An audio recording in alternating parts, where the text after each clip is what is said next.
Hello, everyone, and welcome to the Open Mic Foundation. I am your host, Seshni Naidu, and I would like to welcome everyone to today's storytelling from South Africa. His name is Martin, and he's also the founder of the MartixMen Foundation and Clinic in South Africa. So I'm going to bring Martin on quickly so that we can start our show today. The story that we're going to be sharing today is about from a victim to warrior, and Martin's going to tell you a little bit more about it. So, for those of you following us and just sharing with us yourselves today, welcome to the show today. Thank you so much for joining us live. You will see that we are streaming on various different platforms right now. We are on the Open Mic Foundation page, we are on a private group, and we also on YouTube. So thank you very much. Please send your comments, share with us your thoughts. We are always happy to hear what you have to say. And more especially, be interactive. We always welcome to know what's your thoughts on some of the stories that's being shared. So let's kick it off.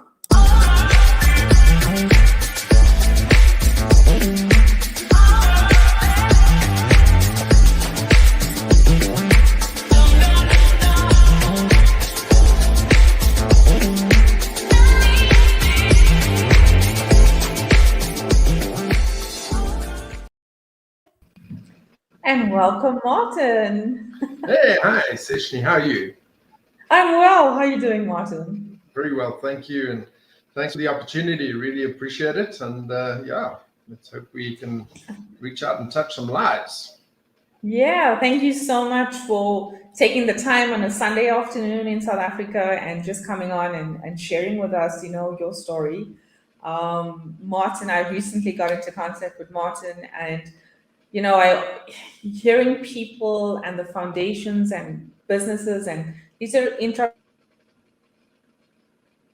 entrepreneurs in the world, just makes my heart, when I heard about what you do, I was just, it went straight to my heart. It is absolutely heartwarming to know that you have created this and you've started this, and it is a very, very humble experience to know that something like this is out there, not only, for men. We very rarely hear this. So I am honored to have you here. So thank you so much for coming on today. Thank you. That's a little overwhelming. Sorry, I'm kind of, it's just one of those things we do, and it's not planned to do anything but help people. To make a difference, that's kind of what the goal is, and that's what we hope to achieve here. And it's not been easy. I can tell you that. Yeah, I can certainly relate as well. It takes a lot out of the founders and the people that head up foundations and the work that we do into the communities, because it's we think we're alone, but we're not, and having support from people always goes a long way. So I totally hear where you're coming from. Yeah. And I am happy to have you here and looking forward to hearing the story from victim to warrior. Thank you. Yeah. So you want me to just start? Okay. Yeah, go for it. Well, the funny thing is in life we grow up, and I think for every kid it's kind of, this is my life. It's not weird, it's not wonderful, it's just life. It's what I'm used to. It's what it is, and you just function within the parameters of that life, and you carry on. And I think for me that was the situation. I didn't really understand why I hated life. I didn't really understand why I would rather die. I couldn't understand why I didn't want to be at home. Didn't understand why I hated myself so much. And it was to be a long journey before I discovered all of this. So I'm going to kind of start at the end and work backwards. I think it's more impactful for this sort of thing. So I was a full-blown alcoholic up until the age of 42. Bottle a day quite easily. Fortunately for me, I was a functional alcoholic. I worked during the day and I would go home and I would get absolutely slaughtered and wouldn't go to bed until I'd finished off at least.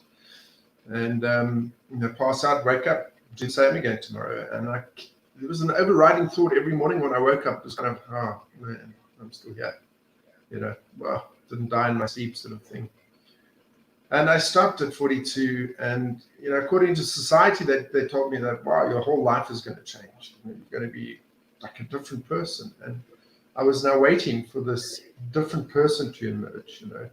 I got involved with the AA. Eventually, within 2-3 months, I was leading the AA group that I joined, because I'm that sort of, I like to, in certain scenarios, I like to take over and they lead, and I just wasn't getting better. I still wasn't enjoying life. I still wake up every morning going like, okay, well, I'm sober now, but nothing's changed. I'm still depressed. I'm still upset. And can't say I was in the greatest relationship at the time, but and it was about 2 years after that. I came home one day, and there was the Oprah Show was on, and my ex-wife said to me, I think you should watch this. And she took my daughter and left the room. And I was like, Oprah, what, And it was just a weird conglomeration of incidences that could have conspired in my life at that point, sort of brought it to a head, I mean, I seldom was home early. I didn't like watching Oprah. Certainly didn't think my wife would give up the television, at the time, and there it was, and on the show was something called the 200 Men, and it was set up by a guy by the name of Tyler Perry, and these guys started talking, and as they spoke, I think the first thing that overwhelmed me was my eyes just filled with tears, which is something that I never did before, and I sat there listening to these men speaking about me. And I sat them and listened to them telling my story. It was the most unbelievable thing I'd ever experienced in my life. I was like, yeah, these guys in the USA, in Chicago, I'm here in like good old South Africa in Joburg, and they're talking about me. It's weird. They understand me. It's just the weirdest thing, and eventually I never really kind of grasped what they were talking about until the end, when one of the guys stood up and he says, and I just want to say something over that no matter what people say, you are a good father, you will never hurt your children. And man, that hit me like a sledgehammer in the solar plexus, I tell you. It was unbelievable, because I remember changing my daughter's nappy, and I can always say it was like this cartoon thing where you have an angel on the one shoulder and a devil on the other. Devil on the other side. Yeah. And the devil would say, you're going to hurt her. You're going to hurt her. And the angel would say, no, you're never going to hurt her. You love her too much. And I must say, at that point in my life is when I really kicked up the drinking thing, because I knew that if I could get drunk fast enough, my wife would not let me touch my daughter. So I would come home, and instead of drinking a tot, I would drink a glass full of gin, and I would very, very quickly kind of get zonked out. But then I started listening to these guys, and he says, there's this myth that if you were sexually abused, you're going to go on to be an abuser. And man, then everything just started falling into place. Years and years and years of memories that I'd repressed, that I didn't want to think about, suddenly just came spewing out. It was to be the best day and the worst day of my life. I got to tell you this. It was the best in that I suddenly found out what was wrong with me. I suddenly found out why I was depressed, why I was upset, why I hated life. But now I had to deal with all of this stuff. I mean, before I could drink it away. Now I've been sober 2 years, and now I've got to deal with all of this stuff. And which we're not used to, right? Which we're not used to dealing with it. Yep. Not used to. I say, men have been given 5 skills, and those are the 5 that we deal with. So the skills we've been given to deal with things is alcohol, drugs, sex, pornography, and aggression. Those are the skills we are given. We're not taught to be emotional, and I find it an interesting question. Like when, in what I do, I always say to the guys, give me words explaining emotions, and they will give me like 7. It's always started with anger. It's always the first one: anger, happiness, sadness, that sort of thing. And they will give me 7. I mean, you sit down with a woman and you say, give me words of emotions. You'll be here next week. Men don't know these things, And man, I started over the next few months having to piece together parts of my life. And I started, and it took a while, I started remembering guys that molested me, women that raped me, men that raped me, men that used me. And I ultimately ended up at the age of 13. I mean, this all started when I was 5, right? Ended up at the age of 13 when I remember this guy. How can you not remember this? This guy that used me from about the age of 13 to the age of 19. He kept me ensnared, kept me groomed and locked in. It was always this thing of, if the police find out what we're up to, then your dad's going to go to jail. And he kind of latched on very early in life that my dad was my hero, that I loved him a lot and that I didn't want anything to happen to him. So it was, a very difficult time, I must say. It was trying to remember, and these memories would come back to you at any point in time. I mean, you could be walking through a shopping center and suddenly, boom, something would jump into your head and you're like, what the hell, And they were like vivid, real flashes. It was almost like I was watching a movie. It was right there, So very hard to understand. And I also had body memories. I remember walking through Cresta one day and it felt like somebody touched my shoulder. I mean, literally touched my shoulder. And in the way that one of my abusers used to. And I actually turned around and looked to see if they were there, Another body memory I had was the guy that had been ensnared from the age of 13 to 19. One of his fetishes was smell and lick my feet, like some. Anyway, how stupid is that? But anyway, and I was in bed one night, and it must have been like I woke up, and it literally felt like this guy was again smelling and licking my feet. So much so that I kind of looked to my side like this and saw my wife lying there because I thought it was her. I thought she'd suddenly freaked out and she was into this now, And she was lying there sleeping. And I was like, what? And I actually lifted my duvet to see if somebody was there, And it was, those first, I would say about a year, it was, wow, it was rough, And I remember one night, and I don't know, people watching if they're Christian or whatever they are, but I am. And I remember one night I was sitting in my office and I was crying and I was like, God, why did you let this happen to me? I was just a child. Yeah. And a sentence popped into my head and it said exactly this. I'll never forget it. It's not like I'm hearing voices of God or anything like that. It's just a sentence that came into my head that said, if it hadn't happened to you, who would go on to help others? Oh, wow. And I was like, what? Okay. And the weird thing is that it kind of wiped away my past, gave me hope and gave me a future, all in one silly little sentence, Wow. And that's kind of when the dream started. I sat there thinking, this recovery has been so difficult. I've struggled through this immensely alone. I tried psychologists. Anyway, in those days, you go to a psychologist, I think I used to pay about 650 Rand a session or something like that.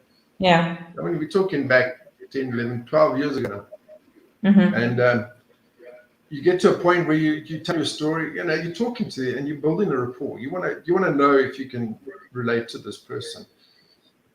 And eventually you think, well, maybe I should broach the topic, And I'm a subtle guy, I'm very subtle, so I'd like to say to them, I was raped as a child.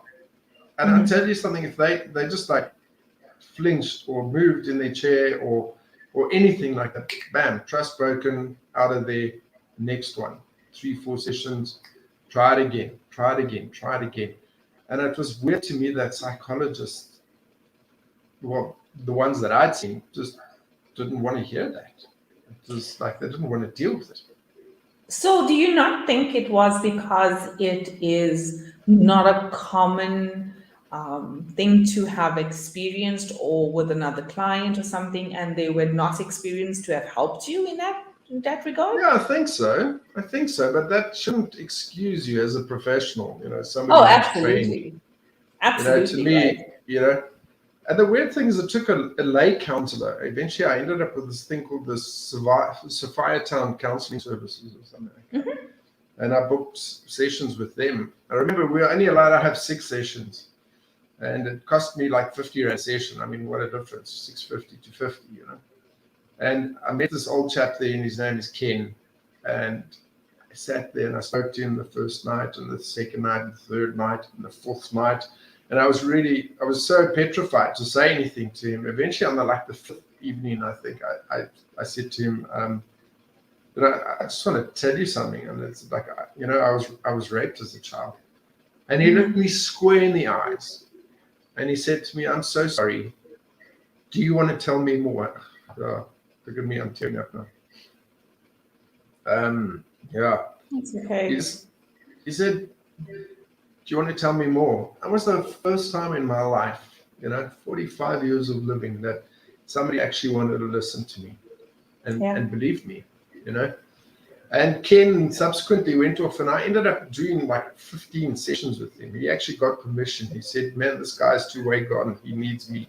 I can't do just 6 sessions with him. Please, can I do more? And I gave him dispensation to do, I think we ended up doing 12, 15 sessions together. It was the most unbelievable experience, to sit and talk to him. And shame, poor Ken. I unpacked. I tell you something. I finally found somebody that would listen, and I didn't stop talking. But anyway, he was great. I mean, that's all you had to do was listen and speak, But it kind of hit me that it was really so difficult to do this alone, and that I needed to start something to help guys deal with this sort of thing in South Africa. There were kind of the fledglings of organizations all over the world that were starting this, like in the States, there's malesurvivor.org, and or in Canada, things were starting up. There was things that later started up in Australia, but there was nothing in South Africa. So I started the first organization to support male survivors of sexual abuse at the time. It was now 11 years ago, and yeah, it was difficult, I kind of thought, what, all I'm going to do is I'm going to tell my story, and guys are going to come flooding in, They're going to be running through the doors. Yeah, how stupid was I? Yeah. Yeah. So I started telling my story on radio. It's funny. I mean, there's a certain talk radio station in Joburg here that actually blocked me at one point. They thought I was a crazy. I mean, you block when you phone and it like rings once, twice, and it just cuts off. You're blocked, right? Yeah. And at some point, I had to change my number for different reasons, and I got a new number and I phoned in, and then they started listening. And in fact, I did a show with Dr. Eve and a couple of other people. But yeah, I mean, they now phone me for opinion and all that sort of stuff on the Parktown case and all these cases that have come up. But yeah, it was difficult. It took a while. It took about 4 years, and we got sort of 3 or 4 guys into the clinic there. We were in a mental health facility here in Randburg, and these guys would come in sort of twice a month. And then it faded away, and then somebody phoned me one day and he says, listen, I want to talk to you. And I met with him and we chatted, and he then said, look, can we not start something? So I started up again, and then we ended up with about 7 guys. Okay. Who came pretty regularly, and yeah, we kind of worked through things, and essentially we met and we had coffee and we just talk about things that happened to us and how we felt about it and all that sort of stuff. But as time went on, I started evolving the organization, and we changed it to men that have suffered abuse and sexual abuse. And we support men that have grown up in abusive, as abused children. And slowly more and more people came in, and it's always been my dream to have a center, a place, a men's wellness center, kind of a safe space for men to come in and talk about things.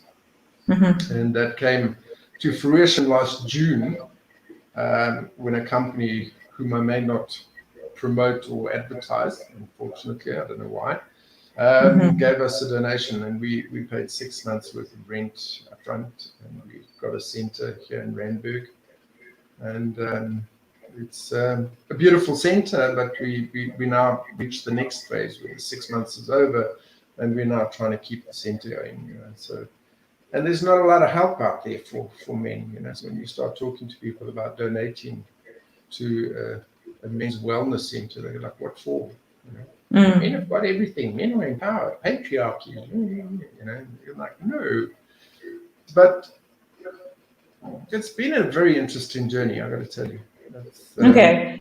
So let me ask you for a few things, right? So firstly, it definitely was a calling that you had when you received that message, right? Yeah. Right? I believe. Yeah. Oh, absolutely. I can tell you it was, right? Sometimes we tend to not listen to the intuition side that comes through us, and we second guess it and not act upon it. And I think what you did was you listened and you act upon that, right? I think once you've created that clinic, what did it do for you? Well, for me personally, it was like, wow, I can do it. Being a survivor, you kind of never lose this low self-esteem thing. You always kind of feel that, oh, I can't do anything. So I got to a point where I was like, no, I can do this. Wow, I've got it going. But what's more important than that is what it did for the men out there. Suddenly, our numbers absolutely went berserk. I mean, we suddenly had an influx of people into the center. I got guys that would just phone me and say, "Hey, can I come and talk to you?" And they would sit in my office and we'd have coffee and they would just chat about their bad marriages. Guys that would phone and say, "Hey, I'm suicidal," or "I really want to end it all," and we would chat to them. And on the abuse recovery side, we started getting more and more guys in. Production companies started phoning us, all in 6 months, all because now suddenly we have this physical presence, this office, that a space, and people suddenly started taking us seriously. And that has been the biggest. We posted something on the last weekend, when Patrick Shy committed suicide, and then the Monday morning, I think, what's the lady's name? Kim, her son, American actress, her son also committed suicide on the Monday. I saw that, yes. Yeah, I mean, and we just had it, on Sunday afternoon, I fielded 16 phone calls, and then on Monday, it just carried on, and I fielded another 8 to 9 phone calls, and that's a... Sorry, just putting this in quickly. No problem. So, DD, speak, Martin, speak. Yeah, so, we suddenly started fielding all these calls, and it's kind of galvanized me to go, okay, what's the next step, So we're now trying to sign up universities and have programs with universities so that we can have student counselors in the center, sort of on call as well. And we've also opened up in Cape Town. That was 2-3 years ago already. So we're hoping to expand that in Cape Town. We just need to find a premises. And we're starting a group in Durban now. So, things have grown exponentially. But the only thing that hasn't grown is our funding. So that's the stress. Trying to get people to buy into what we're doing is still quite difficult. It really is. Yeah. I think sometimes we underestimate and think that it's only women that these things go to. Yes, the stats are showing that it's majority women.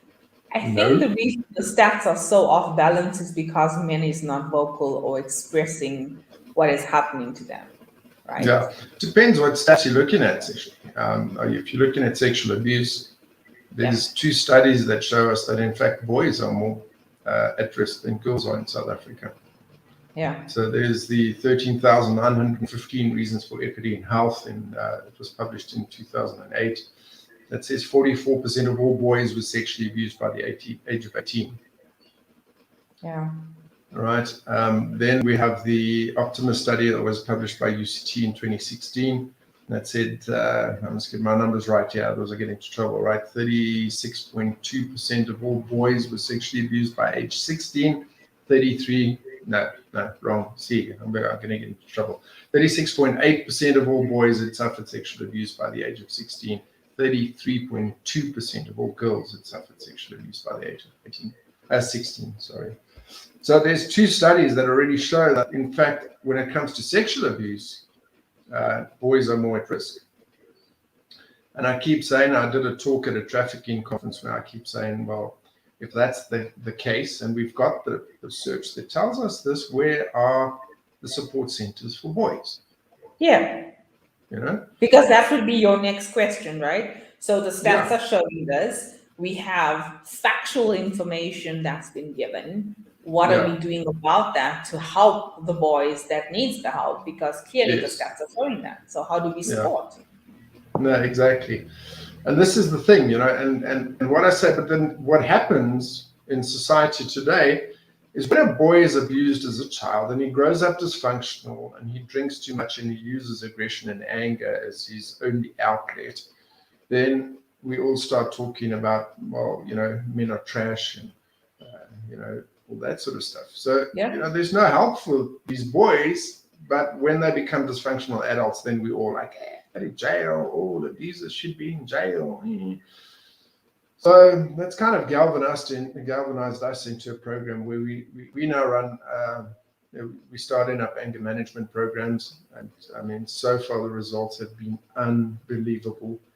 Really, I mean, I've had 2 men come in willingly. They have to come in and see us. It can't be something where they will, you know, it can't be something where the judge says you must go and do anger management. You know, I mean, that just, they need to know that, you know, fact of the matter is guys that are beating their wives know they're doing something wrong. They're not happy. That's why they keep coming apologizing and then coming back and using aggression and that sort of stuff.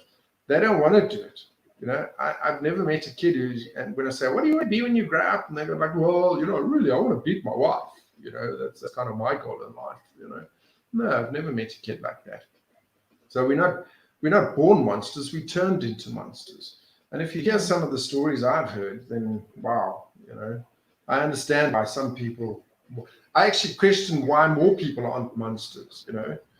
And you know, there's facts. I mean, my brother-in-law is a really bright guy, and he did his PhD on serial killers in South Africa.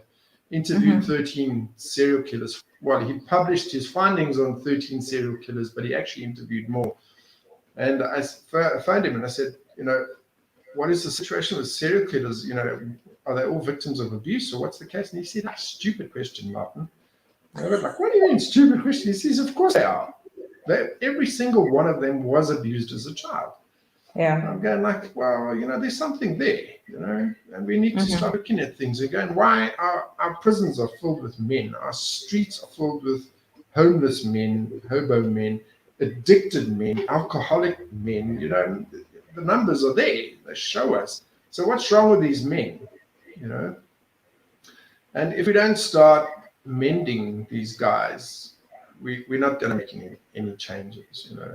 And I got to tell you, the guys that I've taken through in the anger management course, the one came and saw me on Friday morning again, and I said to him, right, I've seen you before I went on holiday in December. How are things going?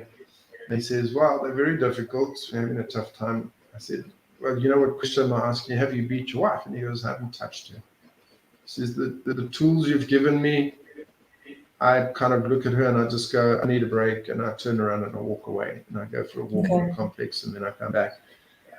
So it's very positive, you know, it's very positive. And I think that we need to,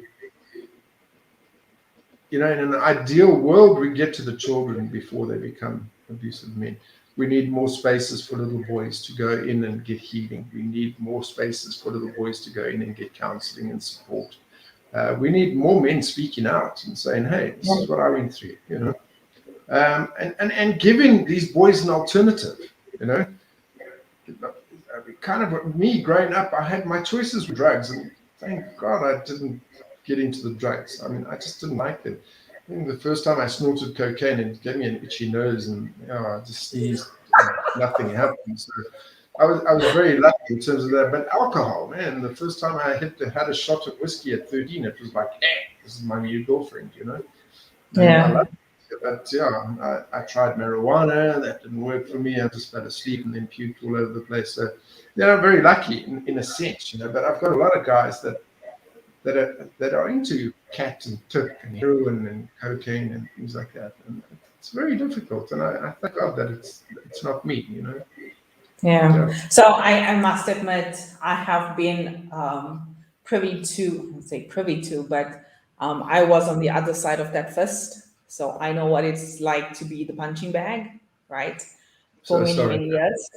For Yeah, many, I'm many really sorry. years. It's to your point, you get to be where you are because life has taken you through that in order for you to help someone else, right? Yeah, yeah. Yeah. So I can totally relate to you. And for many, many years, actually. And believe it or not, he committed suicide last year. Ah, man. So anger was the most destructive thing of him, right? Yeah. I knew from the age of 16. So we did eventually get divorced. We did get divorced. Recently, we just got divorced, and last year he committed suicide. Yeah. And I look at him and the anger he had within him. If only he had someone to talk to that could have helped him, Martin, I can honestly tell you, it would have made a world of difference. Because, I know that. It's yeah, the funny thing is the guys that come in our abuse recovery program. Our normal process is they'll phone me and chat to me, whether they're in Cape Town, Durban, wherever. We yeah, have a chat, so I'll have like an online session for an hour and a half, whatever. And when I phone them back and say, okay, we're going to slot you into a group here, there, whatever. I say, how are you feeling? And they go like, it's weird. I'm not so angry anymore. And that yeah, just from one session, just talking, just for an yeah. hour. And that's the first thing that leaves every single one of them. We just did a thing called the Nkunzi Project. I don't know if you saw it. I did. I'm following your page, so I'm reading what's going on, right? Yeah, so I mean, if you read through those things, you'll see a lot of the guys that always go like the first thing, no, I wasn't that angry anymore. The anger left Yeah. me. It's always, and a lot of the guys use that anger. I mean, it's like we've got this shortest guy in the group was the most aggressive. He was kind of trying to prove his manliness or whatever the case may be, and Yeah. he would at a whim, just like snap your fingers, and he would be in your face trying to beat you. And he's like calm, and he's just and his life has changed. Now he's a wonderful dad to 3 daughters, and he's really present, and he doesn't have that anger anymore. Yeah. So it's just if It, only we could just get men to talk. Oh, man. Yeah, I also think it's a cultural thing as well, right? So my ex-husband was Indian. It's very rarely you find Indian men admitting You to guys are the anything. worst. You guys are the Yeah, worst. the You know worst, what? right? No, okay, now Let me hang on. tell That's you. not true. That's not true. That's not true. That's not true. Coloreds after Indians. Yeah. Oh man, the colored guys do not talk about it. We've got 2 Indians in our groups nationally, at least. Okay. We no coloreds, no coloreds.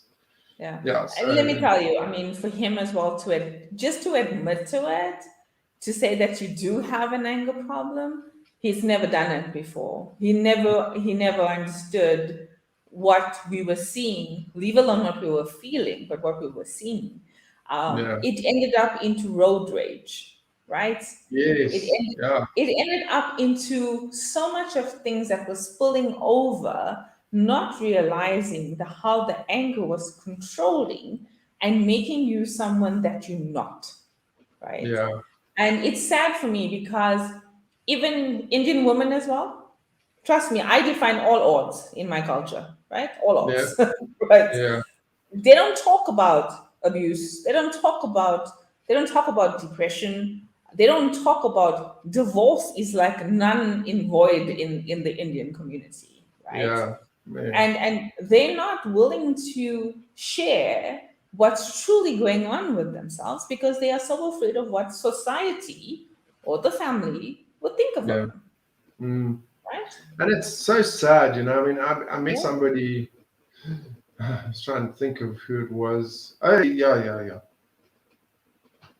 It's also a sessiony. Yeah, she came and saw me, and she was telling me, It's very rare you find sessions. Hey, I just want to say that to you. "Oh, they're special people. Let me tell you something. They are."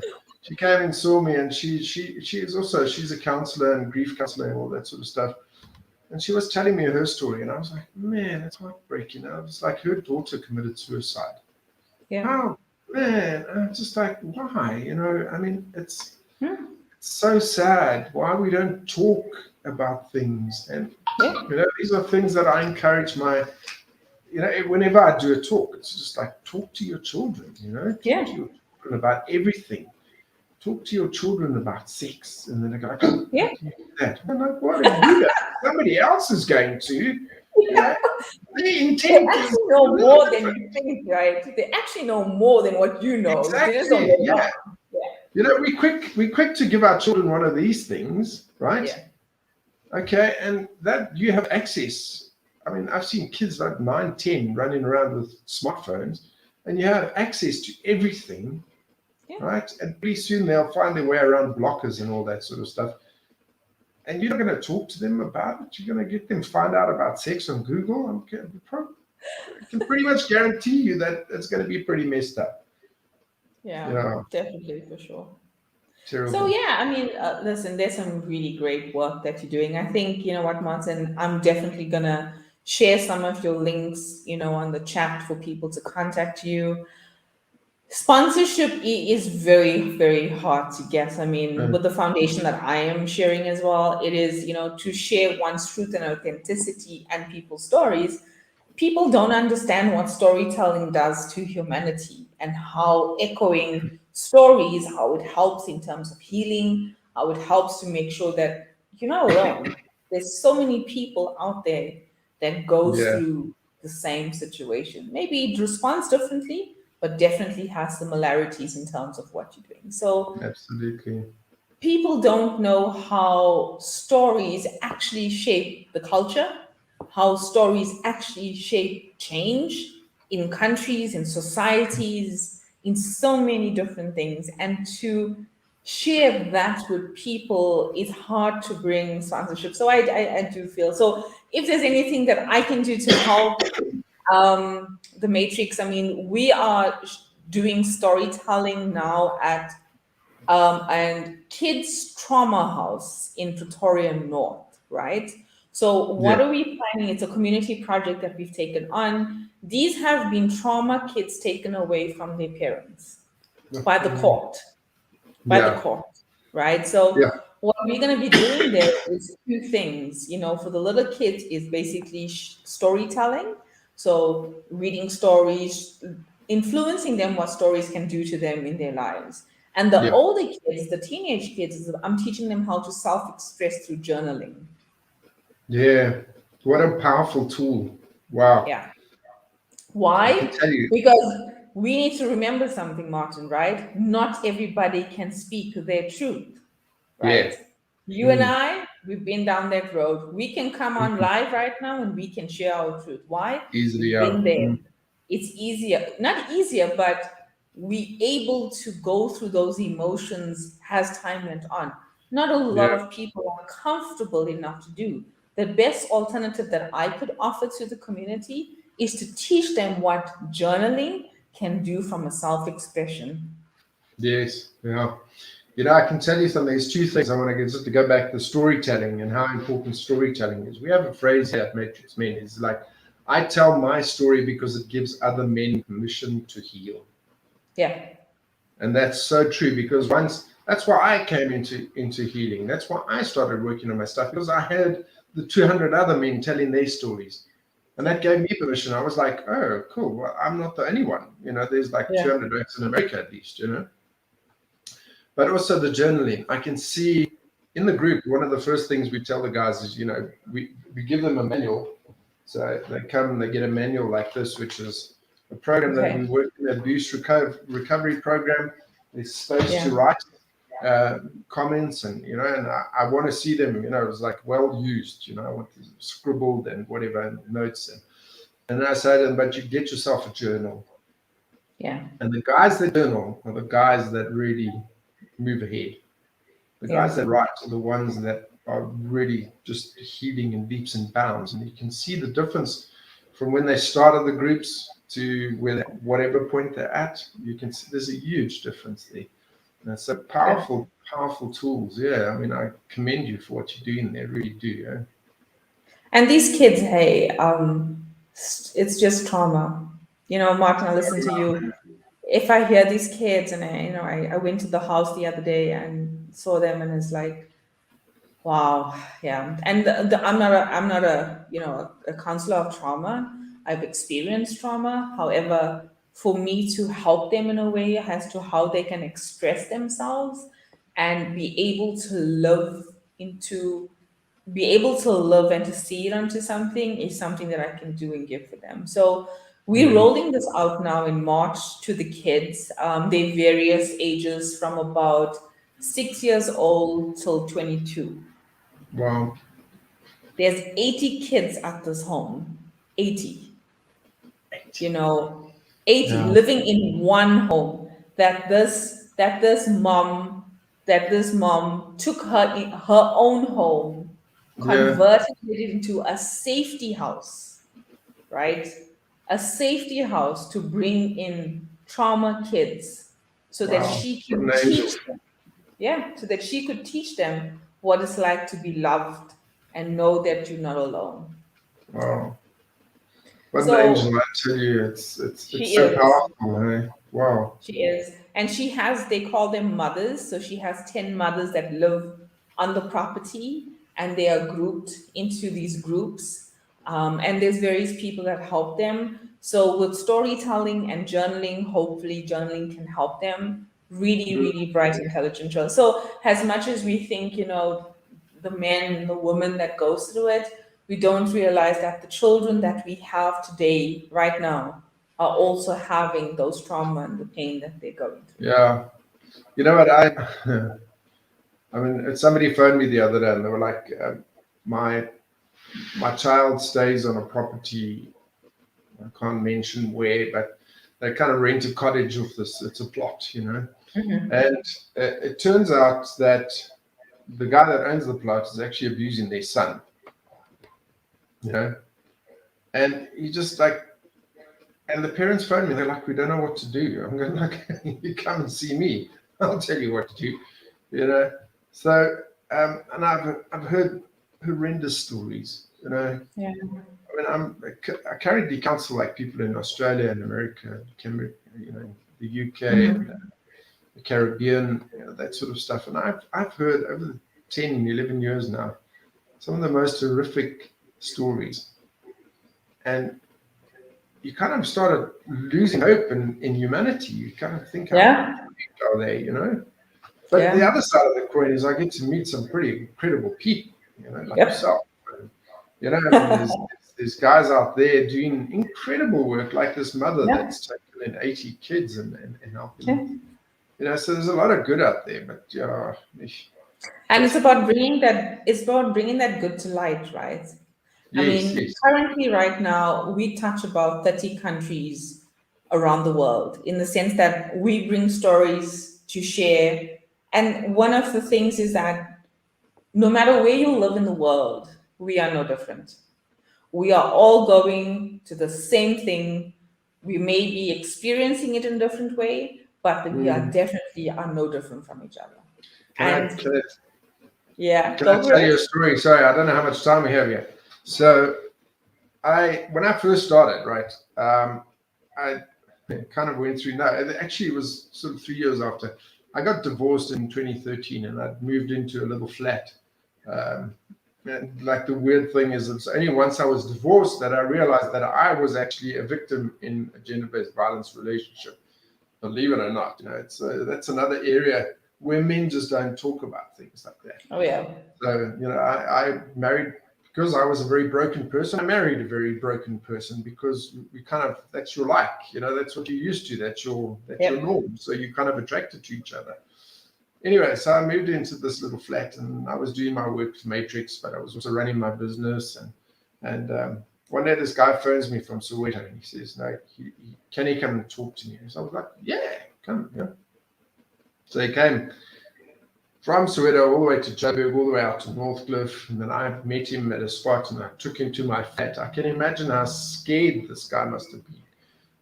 This crazy old white guy comes and picks me up, takes me off to his flat, and I sat him in a chair, and I said to him, "Right, can I make some tea or coffee?" He was like, "No, I'd like some tea." And he looks at me and he goes, "So how does this work?" And I said, "Well, you tell me whatever you want to tell me." And he started talking, and 2 hours later, he kind of took a breath. He spoke solidly for 2 hours. And I seriously, I didn't have to prompt him. I didn't say anything. I didn't ask him any questions. He just spoke. He just let it all tumble out. It was unbelievable. And I sat there and I'm listening to the story. And at one point, there was this realization that what this guy from Soweto was going through was exactly what I went through. The only difference is he was like in Soweto, and I grew up in the middle class white suburbs of Johannesburg. And we had 2 cars and a TV. He didn't. He stayed in one of those small little rooms, and it's kind of, it just impacted me in such a way that I started giggling. And he looked at me. He's like, "You think my story's funny?" I said, No, not at all. I said, "I just realized something, that there's no difference between you and me. Yeah. There's no difference." And I mean, I kind of had my peaceful protest in the army and all that sort of stuff. I didn't want to go to war. I saw I'd messed up my brothers. And I managed to wangle my way into the Air Force band, and I spent 2 years blowing a saxophone around South Africa instead of carrying a rifle. So that was pretty cool. But, and I was lucky that I didn't have to go to war. But so many guys did. And so many guys saw so many dramatic things which traumatized them, and they suffered PTSD, and there was no help for them. You finished the border stint, you were sent home, and it was like, "Yeah, good luck, bye." And it's tragic. I mean, so many guys are out there struggling with really difficult issues. But for me, there was still that indoctrination when we went through basics. They would like show you these sort of people's heads blown off. We had at the time at the Air Force headquarters in Pretoria, there was a bombing by terrorists, and they were like, "You see, this is what black people do to us white people," and all of that indoctrination. And you can't grow up in that era and not hold kind of some residual sort of racism in your heart. You know what I mean? Or even if you just have the concept that, hey, I'm better than those black people because I'm white, sort of thing. But I can tell you something. After I spoke to that guy, he blew out any cobwebs of racism out of my mind completely. I just never look at people. And when I see somebody, I just see them for what they are. I mean, we have the majority of people that come in here are black people. I have black homeless guys that come in here and talk to me. And, everybody's welcome. Honestly, the only prerequisite is that you're a man with a problem. That's it, The men's wellness center. Yeah. I have a lot of ladies come talk to me as well. So wives and mothers and or victims. So, okay. We help on that Well, side. I want to say, if there's something that I can help with, please reach out. Happy to reach out in any way, and happy to help if there's something that you feel that I could help with. Just give me a shout. I'm there. Well, spread the news, and then that's it. Just tell the world about Matrix, like we're doing now. Hopefully we'll find some kind-hearted philanthropist out there who'll come to us and say, "Okay, we'll help you out with a few months' rent." Our rent is minimal as well. I mean, it's just we've kept our costs really low. Just so we can spread. My desire is to have a center in every major city in South Africa. I think we really need it. We need a place where boys can go and talk about things that have happened to them. And yeah, I'm just Hopefully, when you emotional. come to the, hopefully when you're part of the exhibition, maybe you're gonna meet people there. I hope so. Yeah, it'd be Oh fantastic. yeah, I love absolutely. meeting people, so that's cool. Yeah. Oh yeah, no, me as well, right? I mean, Yeah, I'm sure it's the same with you. I just meet people every single day. I mean, I had a vision board workshop today that I hosted, and I met some beautiful, beautiful people today. And I lovely. continue to meet people all the time around the world. So, I mean, I'll definitely share. I'm sure you're going to meet some really beautiful people on the exhibition, guys.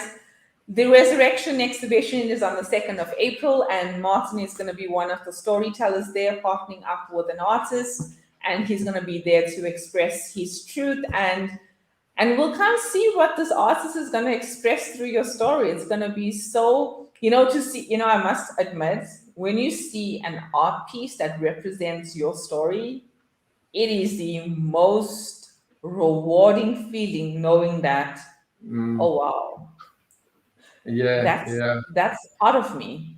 Yeah, I was involved in a thing called the spiral of containment. Hmm.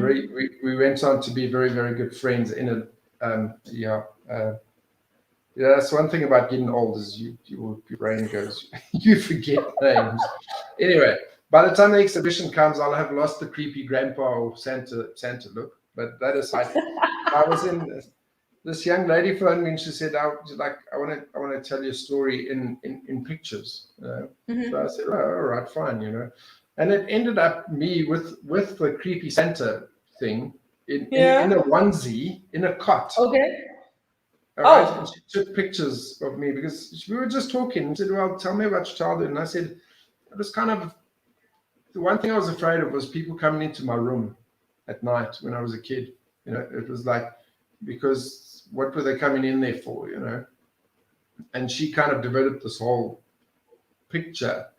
And with yeah, like I say, me with my beard and my onesie in a cot, and she took pictures, and it truly worked out to be a beautiful work of art, a book, and also an exhibition that went around the world, and is still going around the world actually. We're hoping to Okay. bring it to South Africa sometime. So yeah, I'm looking forward to this. It's to me, it's like Oh. you know, good Yeah. artists and the way they tell stories through their art, absolutely incredible. So Yeah, looking it's forward. another way of bringing a different type of expression together, where Totally, you have a story and an artist work together to form a masterpiece. So yeah, it's what you see, how you perceive, how your perceptions are based on what you hear, and yeah, how you express one story. It's a very beautiful thing to be part of, but also see what comes off that. mm. It is such a humbling experience, to be honest with you. So yes, Martin, any final words? Just if there's any guys watching, uh, it's, just speak about it. Don't be afraid. I mean, find a safe place and just speak about it. It brings about such healing. You know, I think guys need to learn to stop expressing themselves through the big five, like I say, alcohol, booze, anger, sex, and pornography, drugs. So, just there's so many better ways to change your life. I mean, literally change your life. And just be brave and open up and just speak about it. And I'm hoping that we can start a movement, of men that are just courageous enough to tell their stories and to hell with whatever the consequences or perceived consequences are. We have these things with like, men, we suck it up, we don't talk about things. And there's this fear that if I do actually open my mouth and tell my story, then people are going to laugh at me, which I found is totally the opposite. I Yeah. found nothing but support, nothing but support. I mean, in 11 years of telling my story, I think there's been 2 people that have said stupid things, but only because I probably triggered them, and they got Yeah. angry with, you know. Yeah. But other than that, seriously, I have nothing but support from people, men and women around the world have been so incredibly supportive. So, guys, just speak, please speak. Yeah, that's all I can say. Yeah. Don't have to say much. Yeah, Martin, thank you so much. I will definitely be sharing the martinmatrix.org website and details on the pages right now, when we're done here, so that people will be able to reach out to you and get to know you guys. Please reach out to Martin. If you guys know of anyone, if you guys want to share this link to your communities and to reach out onto yours, please do. I mean, these things are shareable on the site, so please go and share it out and let's spread the word. And I think the more and more we talk about this, the more and more it becomes visible to people. Right now, MartixMen is a safe space, and Martin has created that safe space, right? So there is a safe space. And even if you're not comfortable, I'm sure Martin knows people where you can be referred to, that he can help you in some way or another. But just reach out. I think that's the first step right now. Just reach out so that at least you get the help that you need right now, and knowing that you're not alone in whatever it is that you are experiencing or are going through at the moment. Martin, such an honor. Thank you so much. Thank you. It's been awesome. Yeah, we'll chat soon. Thanks, Martin. Looking forward to it. Thanks, everyone. Bye. Thanks. Bye.